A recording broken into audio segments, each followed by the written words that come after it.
Next up on the Dalek agenda is Mike Quinn.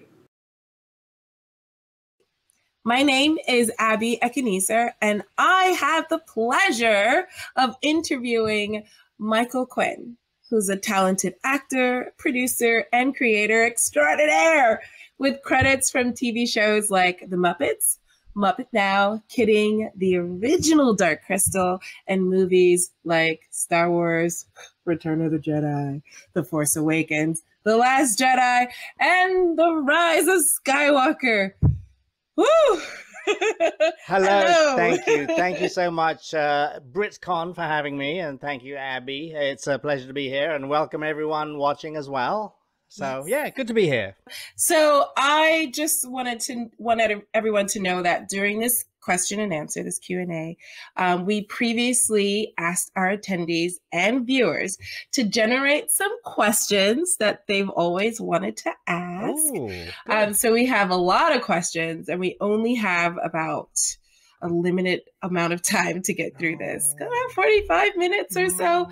So let's get to it. Starting now. Okay, so first question. When and how did your fascination with puppets start?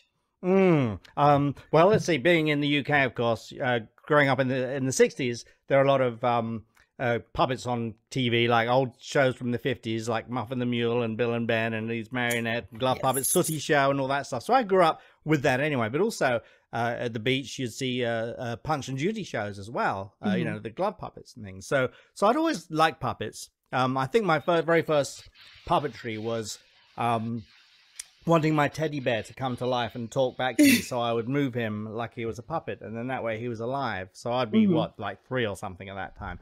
Then I had a little glove puppet show that I put together when I was maybe 7 or 8, and would do that for auditions, and it went along with a little magic show as well. So it was sort of part puppets and part magic show. But I would do auditions for TV and stuff like that. And I was really terrible at everything, and I never got anywhere with it at all. So I don't believe that was the genesis of my puppet life, at least. Okay. Okay. So in 1977, you got to have regular visits to the set of the Muppet Show with your homemade puppet. Almost. 77 was when I first met Jim and the gang when they were doing a radio interview at Capital Radio on the Kenny Everett Saturday show. Really? Kenny Everett being the gentleman who sort of pushed Bohemian Rhapsody for those guys. But anyway, so I met Jim and Jim Henson and the gang in 77. But I was like 13 or something, so I was still at school. But I did used to visit the Muppet Show regularly in 1980, which was the final 6 months of my legal school requirements year, shall we say. Yeah. So I was actually still 15, in fact, because of England being slightly different to the States. So yeah. How does a young teenager get to have regular visits to the set? It kind of came about by sheer chance, really. My dad was working at a job in London at the time that provided businesses with these like for their clubs, these like racing films or something, you know, and they would bet on the outcome of who'd win this horse race. So he provided, or the company he was working with provided this one night for the TV studio, ATV, in Elstree. And so he got to know, I guess, some people there, and got talking, I guess, to an accountant there. And then that's how I got my first visit to the Muppet Show. Wow. Yeah. And they always would encourage that people come on a Wednesday, which was the day that they would do the guest stars. And I remember the very first one was Linda Carter, Wonder Woman. So that was amazing, of course. Yeah. But then, you know, that was supposed to be the end of it. But me being me, and here's a lesson for everybody watching and listening, it should never be the end of anything, right? If you're into a good thing, you better hold on to it and keep doing that good thing. Because, so I would contact that guy every couple of weeks and say, can I come visit, please? And he'd say, sure, I'll help you out. So what I would do is I would bring gifts of chocolates and cigarettes to sort of bribe him with, basically. And I would get into the studio about every other week or so. and watch them tape. So they got to know me. You know, I'd go into the workshop and all the builders and such would know me as well. I'd bring puppets along that I'd made, little Muppet type puppets, and Jim would put them on, and so would some of the other puppeteers, and do voices and encourage me. So yeah, that's what happened there. So bribes. Okay. Tend to work. Donuts, things like that, right? Pro-nuts. Okay, so when starting on a new puppet design, where do you like to draw your inspiration from? Oh my goodness, you know what? It comes from different places, actually. It depends on what mood I'm in, or if something catches me, or I have an idea for something really abstract or something really crazy. But to me, starting out with a blank sheet of paper and a nice sharp pencil is like my favorite thing. You know, some people are scared of that, but it's like I have an infinite amount of possibilities that I can come up with here. You know, sometimes it'll be an idea for like a two-dimensional character that is sort of a kind of more of a gag idea, or or sometimes like when I'm building for other people, then it comes externally. Of course, the design comes from them, and you try and influence it a bit to make it work better as a puppet. But usually, it's just a puppet is an excuse for me to do things that I can't get away with myself. So, you know, a puppet can actually, I don't think I have it at hand. I should, but anyway, like for example, in 89, 90, I think it was somewhere around there, my company made the very first three-dimensional Dennis the Menace, which is the UK Dennis the Menace, not the American one. Oh, wow. And they were both, at the time, they were both 40 years old at the same time. They both came about the same way. But the British Dennis the Menace was very much naughtier and more of a bully. They've toned it down now, of course, with things being the way they are. But we made a prototype Dennis puppet, and it was for the Children's Channel, which was a channel on Sky TV at the time over here in the UK. And so we were pitching the idea of doing Dennis as a puppet show, you know, live action puppet show for television, because it had only existed in comics until that point. So we went all the way up to Scotland, and I built this prototype Dennis the Menace puppet. And, you know, everyone was sitting around the boardroom table, and you know, everyone, they all in their suits and jackets, and it was all very formal and everything. Out comes the Dennis puppet, and he starts insulting everybody and talking about what a terrible tie they're wearing and all this stuff. No. You know, like, what? Sorry, it was him. It's nothing to do with me. You know, it's just Dennis. And they were like, oh, that's great. And we got the series. They loved it. They were, you know, you can't go wrong. We've done that before too. You bring out a puppet and they start talking, and everyone's just transfixed, and then they do the show. The one thing that I'd forgotten until recently was that the one of the execs at DC Thompson is the comic company. They were like, well, it looks great. He's fantastic. It works really well. The only thing that surprised us was he doesn't have a Scottish accent. So because they're in Scotland, they all assumed that Dennis the Menace was Scottish because they were Scottish and they created him. So isn't that brilliant? That's absolutely genius. So anyway, yes. So what's your favorite part of the creative process then? Oh, it's kind of like, you know, cooking in a way, I think, where you sort of have all these ingredients and you sort of have an idea where you want to end up usually, although you can sort of, you know, pivot a little bit and change things if something's not working. But it's when that magic starts to happen, when suddenly you can see the character looking back at you almost, and it starts to take on its own reality. It's sort of a magical thing, really. And so visually, that's one part. And then the other part is when he comes to life, or he, she, or it, or whatever comes to life when you're actually performing as well. And sometimes they inform you who they are as well. So, which sounds a bit crazy, but then I am a bit crazy. But that's the exciting thing about it. You can sort of be anything and anyone, anywhere with a puppet character at any time as well. You know, you're not just tied to being typecast as one thing. Yeah. So puppetry is amazing for that. Okay. So this past year, we all know how amazing and fun this year has been, especially during lockdown. Has it brought you inspiration for new characters or puppets or projects you'd like Lots to of possibly projects. explore Yeah. in the future? Because I know you're Yeah. doing some recording stuff too, right? Yeah, I've been actually I've written a few songs and tunes. I did a lockdown singy thing with Blues Harvest about just over a year ago. Yeah, I saw that. And so I did that. That was like at the beginning of the damn pandemic.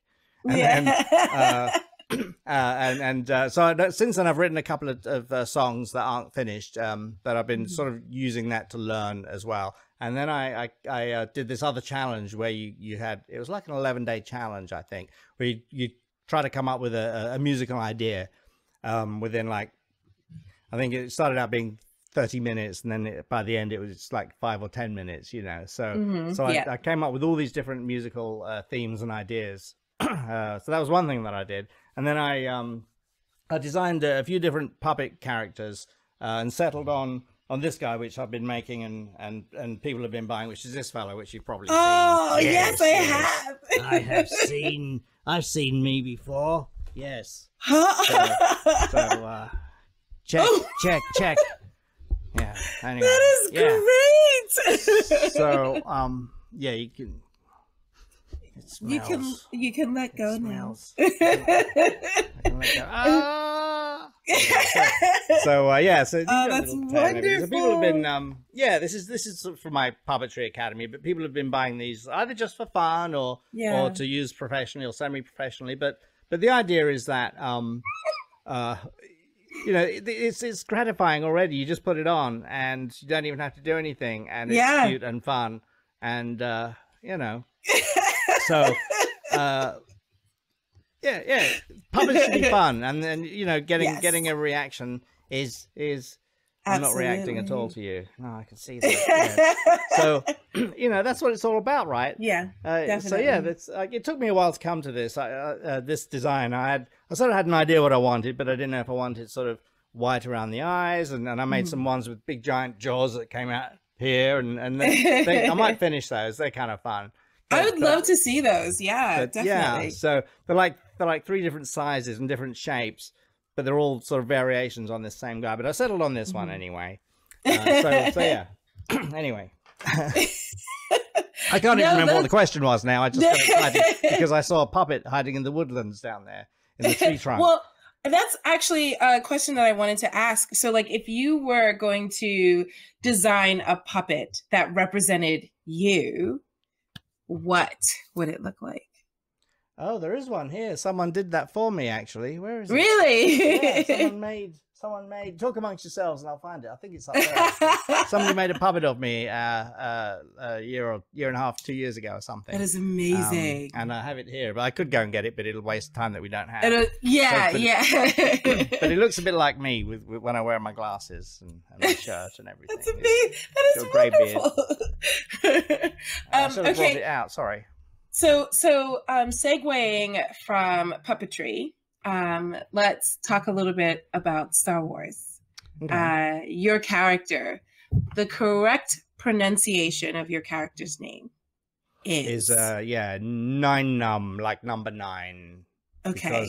Because he was number 9 on the list when he didn't have a name, so that he was. Is number that 9. how that works? And then they just changed the spelling when the toys and stuff came out, and it's Nine Numb. So yeah, it's always Nine Numb. Nine Numb. And for the first time ever, you hear his name actually being mentioned in the Rise of the Resistance, the Disney ride. You actually hear him being called Nine Numb, and I was amazed that they actually got it right. It's like, how did you guys know that it was Nine Numb, not Nim Num or Nib Nib or Num Num? And the guy, the producer, was like, "Oh, I've always called him Nine Numb." So, isn't there that commercial that came out with the action figures, and then Nine Numb's character was introduced? Hey, special new character, actually, and it's a little boy that says it. Yeah, so that might be the first time ever. But I think you're right. I forgot. Yeah, I know it was. Oh my goodness, it was very old school. I want to say it was probably in the 90s that they started introducing. That'll be probably right when Jedi came out. So that'll be 82 or thereabouts. Okay. Actually, it'd be a long time ago. Yeah. So. Well, I was wondering if you had any input in the design for making Nine Numb. None whatsoever. Yeah, because he was sculpted by a guy called Dave Carson in at ILM in Okay. California, and he was just a background alien. Basically, he was just a pull-on mask, sort of rubber and latex mask, and he didn't have any movement in the face, and he was worn initially by an extra. Who would, so when you see him in the background walking around with legs in Return of the Jedi, that was before he became a featured player, I guess. He was just a background character at that point. So, and it wasn't until partway through the film that George knew he wanted George Lucas, that is. Yes, we call him George. Yes, of course, George Lucas. Mr. Lucas decided that he wanted somebody good to be with, to be Lando's Chewie almost, and I guess he liked the idea of it being somebody, not just a boring old human, but an alien of some sort. And this guy hadn't really been featured that much, and he liked the look of him, so he decided he's going to be Lando's co-pilot. So that was George. Okay. And then when I was sniffing around the workshop annoying Phil Tippett one evening, playing with all the puppets and masks and animatronics and things. As you are allowed to do. Well, I made sure I was allowed, because that's who I am and that's what I do and that's how you get on in life. So Yes. I made myself incredibly annoying, and he said, "Oh yeah, George has got this guy, wants this guy to be in this scene that's coming up next month or whatever it was. It's a few weeks away, and and he's got dialogue, but he doesn't have any movement and no articulation in the face." And their solution was, maybe for quickness, we'll put an oxygen mask over his mouth because it doesn't move, and maybe just put bladders in his cheeks, and it'll look like he's talking, and just have someone wear it. And so I basically, hang on. Anywhere. So Not going anywhere. So I took it was kind of like this. I took the mask. Okay. And I sort of said, well, look, if I put my hand inside, I can actually make him talk, Yeah. and maybe we could do it that way, work him as a puppet. And Phil said, that's a good idea. Do you want to fit it out and put a some foam in the head and pat it out and put some grips in there for the fingers, and we'll show it to George, see what he says. He loved the idea. So we did a film test like a week later with the George Lucas directed, and George loved it. And so I said, maybe we can put some blink mechanisms in there as well, and perhaps wiggle the ears as well, because he had these big ears. I thought it'd be a shame not to wiggle them, Yeah. like that. Wow. And so you actually see that when he's in hyperspace from the back, you can actually see his ears moving a little bit like that. So that's what happened. And then they shipped it back to ILM, back to California, while we were filming other stuff. And it came back about 2 weeks later, and that's when we filmed on it. And somehow I'd gotten myself the job of puppeteering him. In fact, so that's how that kind of came about. So I wasn't involved in the design in any way, but certainly in the fact that we actually got to see his mouth and that he was a fully talking head, so I had that influence at least. Yeah.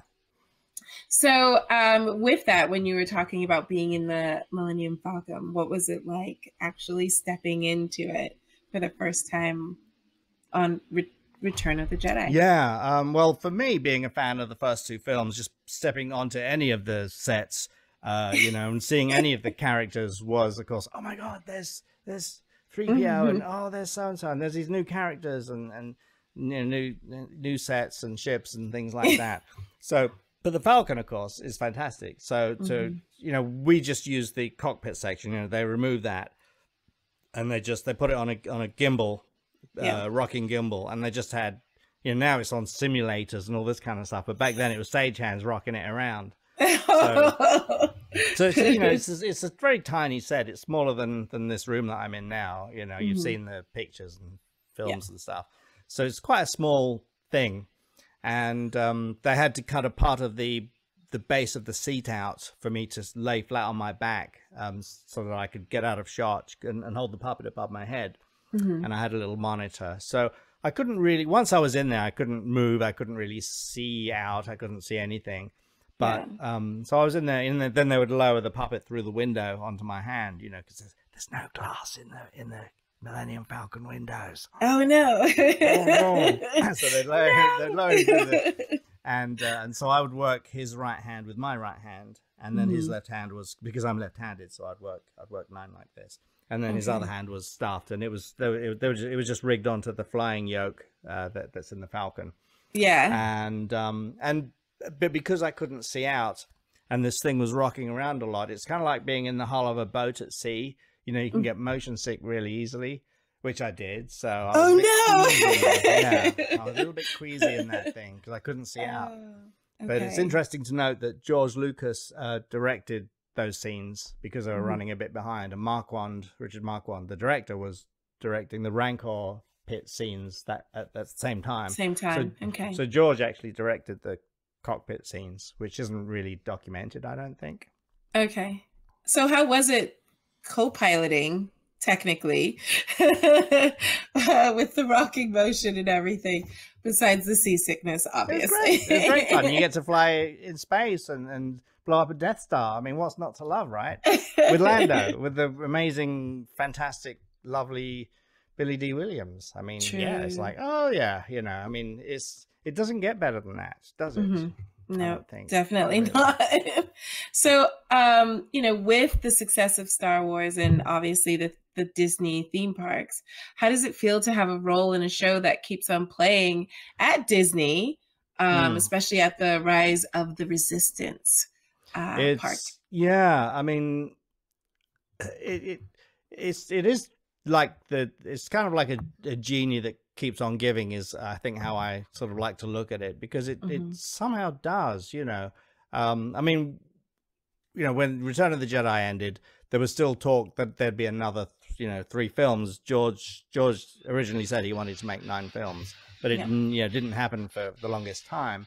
So it was always a possibility that there'd be more, but otherwise, you know, that film came to an end and we moved on and worked on all this other stuff. You know, Fraggle Rock and Who Framed Roger Rabbit, Little Shop of Horrors, all these different things. And you just move on and you do other jobs. And I always wanted to do Nine Numb again. And I was hoping it would happen when the prequels came along. But you know, it wasn't to be.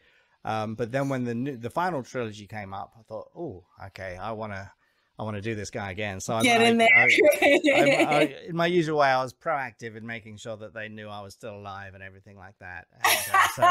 And, but it's great, you know. I mean, Star Wars is so unique that it is so international and it's so kind of timeless as well. And there's you know, it's just such a great world to both be a part of as well as to enjoy as a fan as well, because I'm a fan too.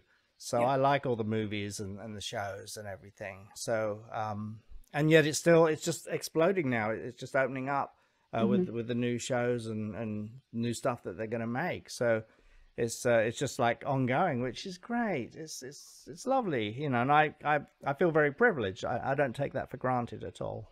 Yeah. So if this was the Star Wars universe, which it is. Oh, for me it is. In actuality, would you be someone who wields the Force? And if so, which side would you feel you'd be on? The dark side or light? Which side? Choose. Well, whenever anyone asks me to choose, I always say both, because why choose? You can't. But you see, you can. Because you can start out in one place and finish up somewhere else, right? You know, you have an arc. You know, characters have an arc, and there's redemption and things like that. So, I would. I mean, in real life, I'm a bit. I see myself as a bit of a rebel anyway. So I would ultimately have to be not so dissimilar to my little friend. So. So I would hello in the Forest of Endor. I would have to be a rebel. I wouldn't be that bothered about the Force that much, you know. Kind of like 9. Just give me a good X-wing and a blaster. Just give me a blaster, and I'll have some fun. You know. So I think that's probably kind of like where he is where I would be if I were in the Star Wars universe, you know. Yeah. I did wanted to ask like one more question that was Star Wars related. So, in the newer scenes, right, in the newer movies, obviously there was that huge tragic death scene, and we saw the ships blowing up. How did you feel? I mean, did anyone get a chance to ask you, do you know if you're going to make it or not? Because I think I saw a lot about the fans rebelling themselves if Nine Nub didn't make it. Well, that when we were filming, it went through a lot of changes, and at one point, early on in the film, Akbar's son and Nine Num were going to be in the gun turrets in the Millennium Falcon, shooting that. So that was like an earlier version, which I was excited about. And then I had some dialogue with 3PO as well on maybe it was on the Falcon, I can't remember. But and then I think Kelly she said she'd seen an earlier. I think she said she'd seen an earlier version where possibly her character and Nine Num went off to find somebody or whatever earlier on. So that was like, so there were these other things that were planned for Nine Num. But then as the shooting went on, they shot. It was probably about halfway, 2/3 through the film. They shot that big finish scene outside where they've all landed and they're all out in the jungle, all celebrating and kissing each other and stuff.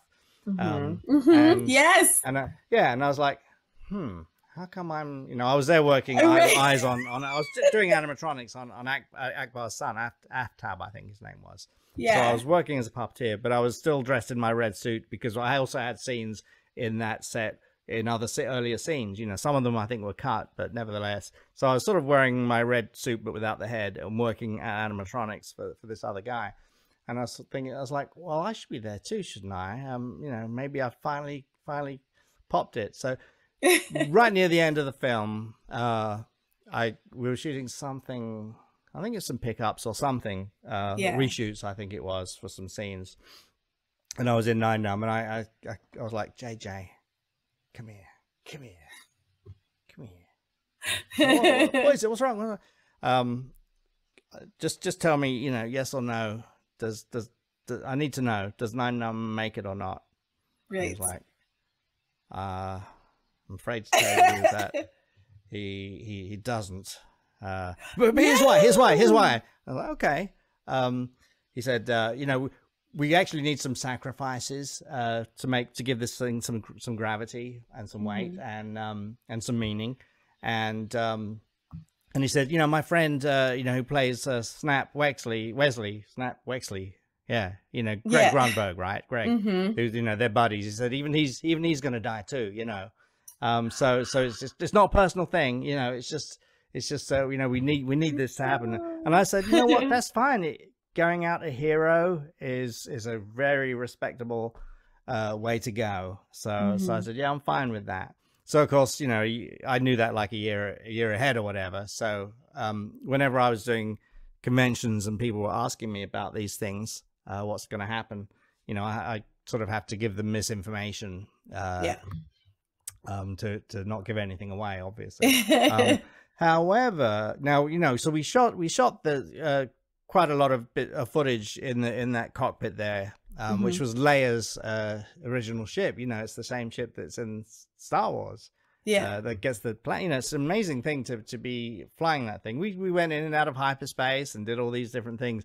They only ended up using that little tiny couple of quick shots of the interior as we were like all blowing up and things like. Well, there were sparks everywhere, and we did that in one take actually, which was quite exciting. That's amazing. I just but it's funny because all the guys, there were 3 other people, actors. Well, there's 2 guys at the back, and then I had a co-pilot, and they were like stunt guys, because there were explosions and things like that. And I'm thinking, here I am in this highly flammable suit, strapped into this chair with no way out, and there's going to be a lot of explosives and things.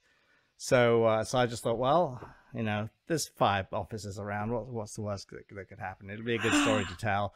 So I figured out, okay, this is what I just worked out in my head what I was going to do, how I was going to react, and how it might look strongest for the 2 cameras that they had, and that's what I did, and that's what was in the film. So now, just before the release, there was an earlier edit of the movie that actually showed the Tantive failing and either blowing up or falling and crashing or something. There was another shot that made it very clear that it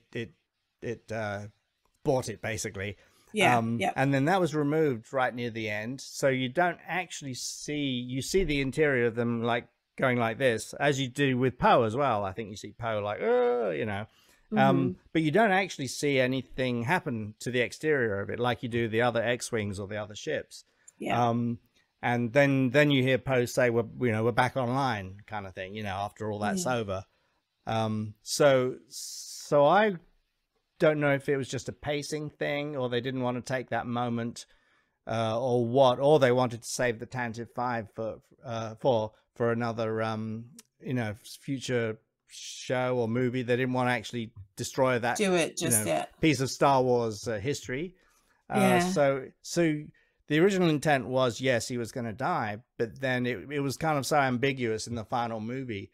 You know, if you look at it, you don't actually see it's blowing up or anything. You always see ships blow up. You know, you see the interior of them going, ah, and you see a bright flash, and then they cut to the exterior, playing, you know, sparks everywhere. They always do that, and they didn't do it on this one. So I think it's 50-50 on that right now.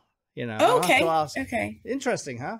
Definitely. I mean, I thought that he survived, so I'd like to think that he did. I mean, if he was going to go out, you know, he needs to go out in a ball of flames, and he didn't. So, right. Okay, so segueing from Star Wars, Little Shop of Horrors, which you worked on as a principal plant performer. This is one of the best job descriptions ever. So as the plant grew, did it take more than just one person to operate Audrey 2? Yeah, I mean, even the little tiny when you first see the baby one, it still took like 4 or 5 of us to do that one. And then when he first starts talking and singing "Feed Me," I think there were 15 of us.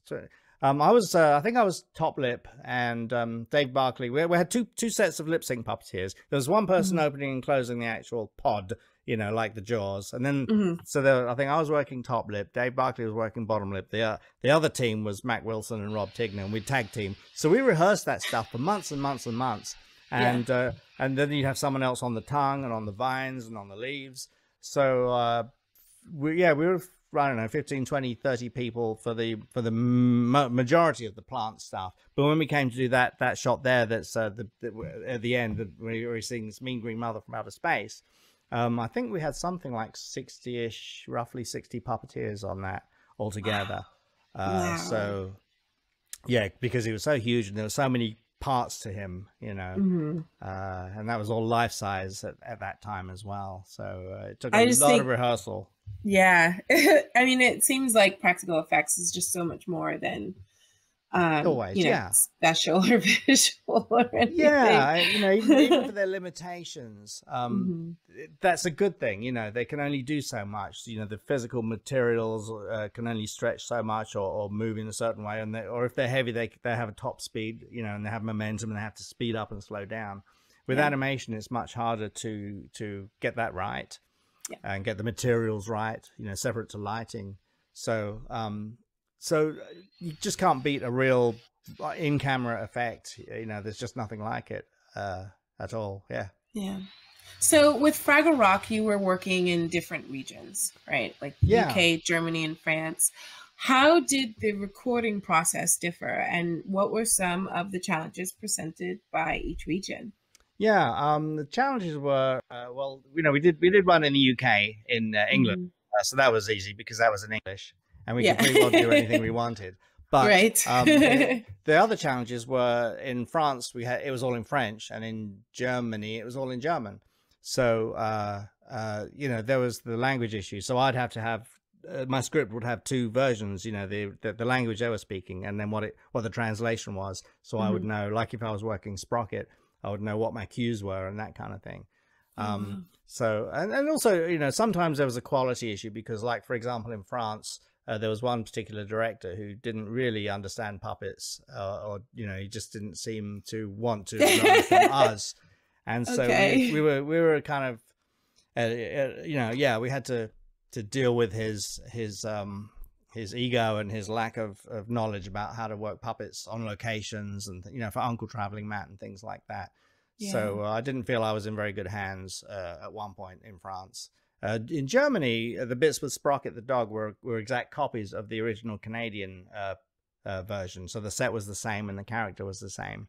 But in France, we'd redo the stories. So Sprocket was Croquette, and instead of being a Doc, the human wasn't Doc. He was a retired chef. And of course, in the UK, it was a lighthouse, and it was the human was a lighthouse keeper. So, and we were originally going to do other countries, but money and budgets and such didn't allow that. So yeah, it's a good idea though. Yeah, definitely. I mean, I think that you know, for most shows, especially because you're making it accessible, right? Yeah, especially and that's the thing. They could dub it, even though we did 3 other countries. They still dubbed it into like 120 countries or whatever, you know. Because puppets are so easy to dub anyway. So yeah. So and the great thing is, people that watched those in those countries thought they were made, you know, in their own country. They thought that was you know, speaking their native language. So it's really good. Yeah, really clever. Wow. So what types of projects actually bring you the most joy to work on? I'd say that would be the ones that actually bring me the most joy, are the ones that bring you know what?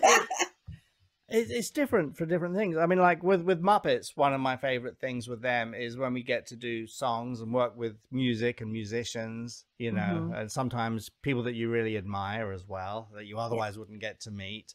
So that's always really fun. You know, you get to meet you know, an A-list actor or whatever, or you just get to sing a classic Muppet song, you know, with big puppets and stuff. And that's always been lovely and magical and wonderful, always. So those memories are always very special. But also, you know, when there are some real sort of adrenaline hits where, for example, you know, you're flying an X-wing and you're on your own. They strap you in. They bolt 2 cameras to the cockpit. You're 10 feet up or 15 feet up in a flight simulator with a 30-foot perimeter fence, and it's just you and you know, your earpiece, and like, okay, and action. And then you have no idea what it's going to feel like, if you're going to see anything. And, you know, I thought I was going to throw up in that thing, but what a ride, you know. It was fine in the end. But so it's like, you know, how amazing is that? Talk about adrenaline, talk about a rush, you know. So things like that are always fun. And just collaborating with fellow puppeteers and builders and actors is just again, it's part of that creative process, you know, where you all work together and come up with a finished product. But there's also kind of a big responsibility that comes with that, you know. With a smaller project, you think, okay, you know, no one's going to see it, and it's going to be, you know, never seen again after next week, that kind of thing, which sometimes is true, unfortunately. But with something like Star Wars, when you know, it's the last 2 minutes of the day, they got a couple of minutes of film in the can, and they want to get a close up of your character saying something, and literally, like, you know, Nine Num is this big in frame, and the whole, you know, for that moment in time, the entire Star Wars universe is on you, and that's like super scary. And you think, I've only got 1 take of this, maybe 2 if I'm lucky, and whatever I do within that 2-minute take or 1-minute take, there's going to be a part of that will be seen by millions forever, basically. Yeah. And you think, so whatever I do now is that's it. You know, everyone's going to see it long after I'm gone. So that's kind of like a weird feeling, thinking, okay, you know, you take a deep breath and you think, all right, focus, you know, I'm one with the Force is in me, and you just do it. So, yeah. So we talked about some of the projects that you did during the pandemic. Some of them, yeah. Some of them, yeah. So what are you working on now, and what exactly can we look forward from you in the future? Let's see, what am I working on now? I'm certainly developing music production knowledge, because that's something that interests me. I'm also developing a way to puppeteer more 2-dimensional puppets using the technology that we have now. So, but real time, so not motion capture, CG or anything like that, which has been around 40 odd years anyway, 35 years. But to actually puppeteer, to be able to open up a laptop and plug in your bits and actually puppeteer characters on screen that are you know, more two-dimensional. So that's something I've been sort of toying with for a while, and I think I'm getting closer with that. Dave Barkley, my old business partner, who was Jabba the Hutt, and he helped with Yoda as well. We've digitized our old show that we had in the UK to put out hopefully later this year, I hope, for everyone to see.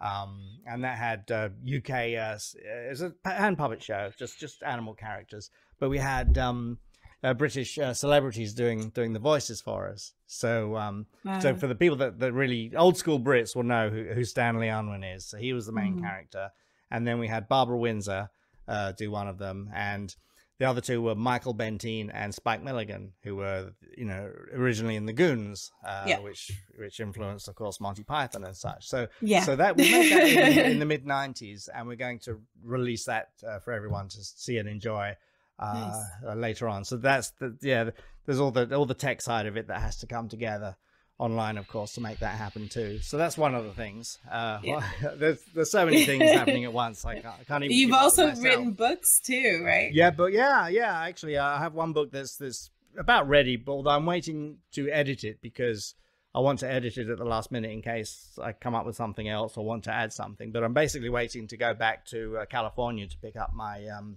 pictures. There's a lot of images. I have a few here, but they originally were in storage in Texas, and they got moved out a month before the pandemic hit from Texas to California. And I was here, and then I just stayed. You know, I kind of got stuck really hiding away. So once I can get those archive pictures, this is like behind the scenes of Labyrinth and Dark Crystal and stuff that people had, and as well as our own projects that my company did in the 80s and 90s. Pictures that no one's seen before, you know. So so I kind of feel it's important especially for this release, because this was sort of an internal fan base release, so I want this to sort of be the ultimate version of that book, which is an autobiography kind of thing. And then after that, I'll release sort of a cut down, more affordable version that people can buy on Amazon and such, I think. Plus, I'll be doing the audio book of it as well myself, of course. Yeah, because one has to do that. So. And in reference to the show, what's the name of the show? Oh, the TV series is called The Great Bong, because he was a Badger magician, and every time he did a spell, he'd say abracabong, and they'd hear this bong, and the place would fill up with smoke, and then something would go horribly wrong. When the smoke had cleared, everything had gone horribly wrong. So he was supposed to be a descendant of Merlin, but he was a badger, an animal badger, and he conjures up two knights from Camelot from the past, Sir Spudwin and Ogmore, which were Michael Bentine and Spike Milligan. And then, so he lived in this tree, which was Merlin's old tree, basically. Yeah. And in the flat above was Mabel Rook, and that was performed by Barbara Windsor. So, but it's called The Great Bong. Yes. So where can people find you online if they want to follow your work? Absolutely not. Nowhere. No, they cannot find me anywhere. I don't know. Where can they find me online? What am you do have a fan page. Yes.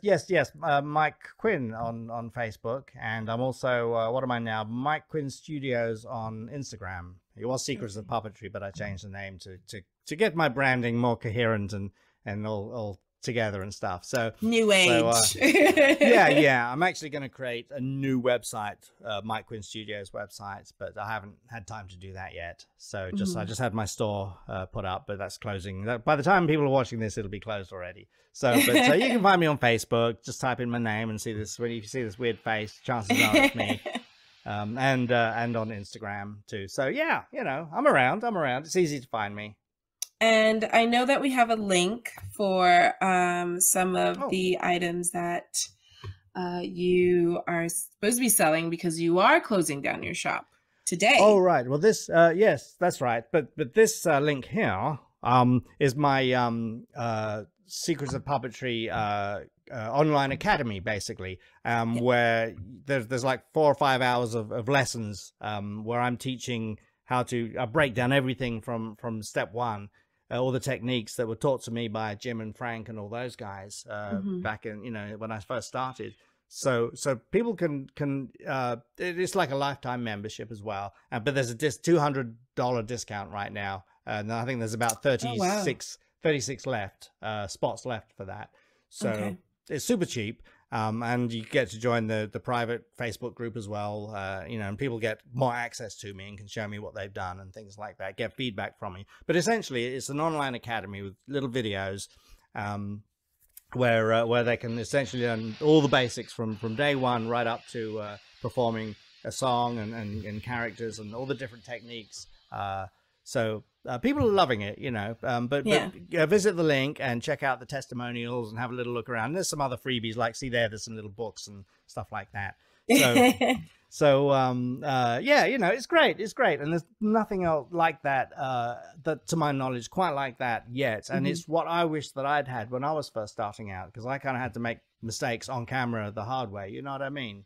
In front of Jim Henson, Frank Oz, and things like that. So it's the real deal, and it's super cheap, and you get to be a lifetime member. But there's only 36 spots left as of today. So thank you. It's great. It's really nice though. Yeah, I've got a lot of good puppeteers in there now. Yeah. So. I just want to thank you so much for having me badger you for the past 45 minutes. It's too quick. There's not enough time. We're only just getting warmed up, aren't we? It's like there's so many things to talk about. And we haven't even started, right? There is. We've just skimmed the top of the surface of it.